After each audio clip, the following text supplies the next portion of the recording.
Hi guys, welcome to my channel. ఈరోజు మన ఛానల్లో సమ్మర్ స్పెషల్ మామిడికాయ పులిహోర చూడబోతున్నాం.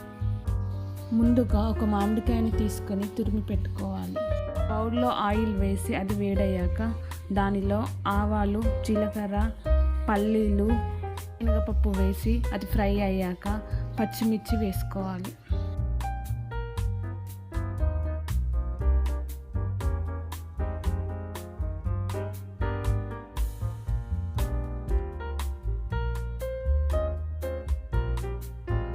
తర్వాత కరివేపాకు, వెల్లుల్లి వేసుకొని కలుపుకోవాలి.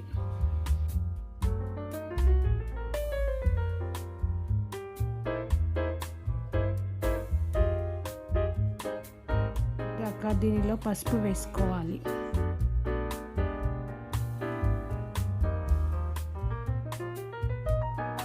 తురుముకున్న మామిడికాయ దీంట్లో వేసుకొని తగినంత ఉప్పు, మిరియాల పొడి కూడా వేసుకొని కలుపుకోవాలి.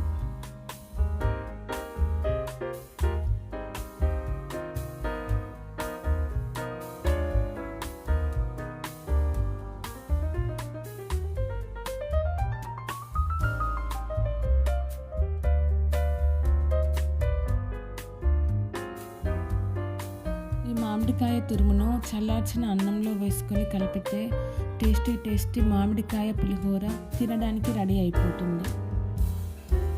ఈ వీడియో నచ్చినట్లయితే లైక్ చేసి, షేర్ చేసి, సబ్స్క్రైబ్ చేసుకోండి.